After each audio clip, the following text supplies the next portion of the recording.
81 पे है ये स्टार्ट आपका process, control chart for variables, control chart for variables. और एक होता है कंट्रोल चार्ट फॉर एट्रीब्यूट्स, उसके पैरामीटर्स अलग होते हैं, फॉर्मूला अलग होता है। बट क्वेश्चन में आपको जो है कैसे पता चलेगा वेरिएबल है कि एट्रीब्यूट वाला है, वो उसकी जो पैरामीटर्स वैल्यूज दी जाएंगी उसके बेसिस पे आपको खुद चेक करना है कि ये मुझे कौन सा फॉर्मूला लगाना है। अच्छा, अब क्या है इसमें कि आपके पास एक टेबल गिवन है पेज नंबर 83 पे, कंट्रोल चार्ट के कांस्टेंट्स की टेबल गिवन है, कंट्रोल चार्ट कांस्टेंट्स। ये वैल्यूज कई बार क्वेश्चन में दे देता है, जैसे हमने अभी कल एनोवा किया है ना, तो एनोवा में मैंने बताया था F2,9 की एक टैबुलेटेड वैल्यू आपको दे देगा वो। इसी तरह से यहाँ पर भी जो वैल्यू आपकी यूज होगी ना, वो देगा आपको क्वेश्चन के अंदर ही, लेकिन वो फिक्स्ड वैल्यूज हैं। कहाँ मिलेंगी आपको अभी प्रैक्टिस करने के लिए? पेज नंबर 83 पे कहता है कि अगर आपने सैंपल साइज 2 लिया है, 3 लिया है, 4 लिया है, 5 लिया है, 6 लिया है, 7 लिया है, तो इन केसेस में कुछ एट्रीब्यूट्स जो कंट्रोल चार्ट में यूज होते हैं उनको इन्होंने वेरिएबल्स के नाम से दे रखा है। क्या वेरिएबल्स दे रखे हैं? एक को दे रखा है D2, ठीक है, इसका कोई फुल फॉर्म नहीं है, ये पैरामीटर्स आर जस्ट लाइक, जैसे एक्सपोनेंशियल के लिए आप ई यूज करते हैं, ई की पावर एक्स हो जाता है, लॉग के लिए LOG यूज करते हो, है ना, और हमारे पास पाई होता है। ऐसे कितने सारे हमारे स्टेबल वेरिएबल्स होते हैं जिनकी ऑलरेडी डिफाइंड वैल्यूज होती हैं।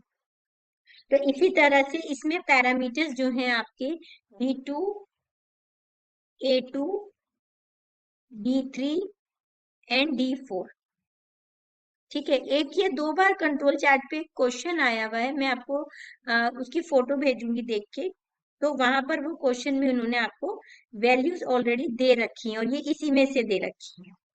क्वेश्चन में आपको पहचान हो जाएगी कि मुझे कितना सैंपल साइज लिया गया है। 4-4 सैंपल्स कलेक्ट करके किया है, 5-5 सैंपल्स कलेक्ट करके किया है कि काम जो आपने कंट्रोल चार्ट वैल्यूज पे अपडेशंस देखी हैं, तो वो उसके हिसाब से ये वैल्यूज गिवन है, ठीक है। अब मैं वैल्यूज तो क्या लिखूं यहाँ पर, टेबल में से आप लोग देख लेना बुक में से ही, यानी मैं लिख देती हूँ फिर क्वेश्चन करने में आसानी होगी, 1 सेकेंड लगेगी। 1.128, 1.693, 2.059, 2.326, 2.534, 2.704। A2 इसके हिसाब से है 1.88, 1.02, 0.73, 0.58, 0.48, 0.42, ये आपको गिवन होंगी वैल्यूज एग्जाम की। D3 सब जगह पे मैक्सिमम 0 है, एक्सेप्ट लास्ट 7 सैंपल्स आप लेते हो तो 0.02 0.08 लेता है, ठीक है। एंड D4 जो है 3.27, 2.57, 2.28, 2.11, 1.9। ये टेबल गिवन है आपकी, और आपको जो क्वेश्चन आएगा उसके अकॉर्डिंग उस पर्टिकुलर की वो वैल्यू आपको दे देगा नीचे ब्रैकेट में। अब देखो करना क्या है, क्या पैरामीटर्स हैं, हम कर रहे हैं कंट्रोल चार्ट फॉर वेरिएबल्स, ठीक है। तो वेरिएबल्स के लिए जो आपका फॉर्मूला लगेगा वो किस तरह से लगेगा, वेरिएबल्स के लिए हम जो बनाएंगे कंट्रोल चार्ट उसको कहते हैं mean R chart. Mean R chart, X की पावर में ऐसे बार लगा होता है, एक्स बार को हम कहते हैं मीन, आर को हम कहते हैं रेंज। मीन आप सब जानते हो, sum of total values, sorry, sum of total values divided by n। ठीक है, और जो रेंज होगा, रेंज क्या होगा, maximum value minus minimum value.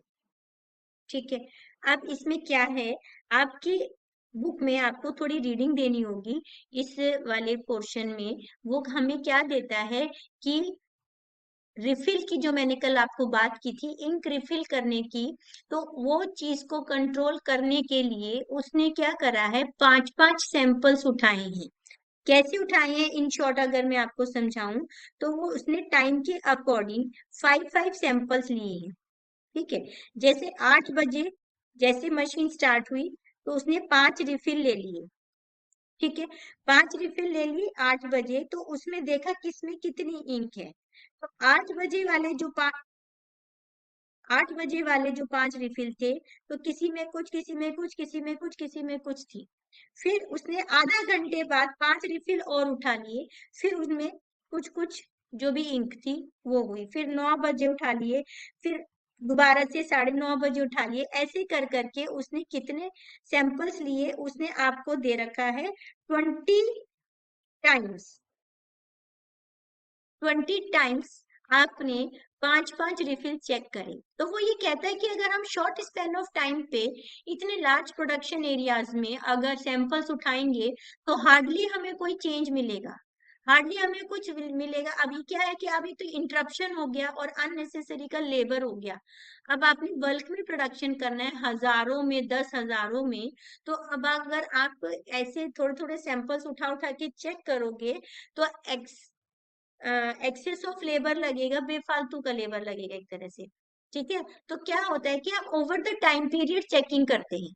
Over the time period का मतलब कि 2-4 दिन में एक बार सुपरवाइजिंग टीम का काम हो गया, रोज शाम को आपने देना है कि हमारा इतना प्रोडक्शन हुआ है। तो उसके हिसाब से क्या होता है, कभी कभी जब ऑपरेटर चेंज हुआ या कुछ आपका अनस्टेबल सर्कमस्टांसिस हुए, तो वो आपको पता चल जाता है कि आज प्रोडक्शन इतनी कम है, यानी कि कुछ ना कुछ फॉल्ट आया है। ठीक है, या आज रिफिल जो हुई है इंक, तो आज ज्यादा खर्च हो गई, तो ज्यादा खर्च हो गई मीन्स हो सकता है लीकेज हो रही हो लिंक की, इंक की मशीनरी में। तो आप उससे भी जजमेंट ले सकते हो कि इतनी इंक लगती है on an average per day इतने प्रोडक्शन ऑफ रिफिल्स पे, आज इतनी इंक लगी है। तो ये सब चीजें हमें कंट्रोलिंग करने में हेल्पफुल होती है। राइट, तो अब ये 5-5 सैंपल्स लेके इसने जो कैलकुलेशन करी है, तो इसमें जो मीन निकालता है, तो वो क्या करता है, मीन वैल्यू आपकी तो 1+2+3+4 पांचों सैंपल्स की लेके डिवाइडेड बाय 5 करता है। और जो रेंज होती है ना, वो रेंज निकलती है इंडिविजुअली। इंडिविजुअली मतलब कैसे, कि 8 बजे के टाइम के 5 सैंपल्स में से मैक्सिमम वैल्यू वाला सैंपल, जो भी सैंपल मतलब आपको लेनी है maximum value of the sample, नहीं तो आप ये ले लोगे maximum value of sample minus minimum value. बस ये सिंपल कैलकुलेशन है रेंज की। जैसे फॉर एग्जांपल अब मैं इसमें कुछ वैल्यू अगर डाल देती हूँ, फॉर एग्जांपल मैं इसमें वैल्यू डाल देती हूँ कि जो इंक रिफिल हुई है आपकी, इसके बुक के हिसाब से डाल देती हूँ, उसने एक एवरेजिंग पैटर्न रखा है। ये सब टेबल वेबल नहीं आएगी, आपको सीधा मीन वैल्यू और रेंज वैल्यू दिया जाएगा और आपको पैरामीटर्स पे काम करना है। आई कैन सी 12 मिनट हो चुके हैं रिकॉर्डिंग के, फिर मैं 1 मिनट ये लिख के फिर कंप्लीट करके फटाफट से दूसरी रिकॉर्डिंग स्टार्ट करती हूँ।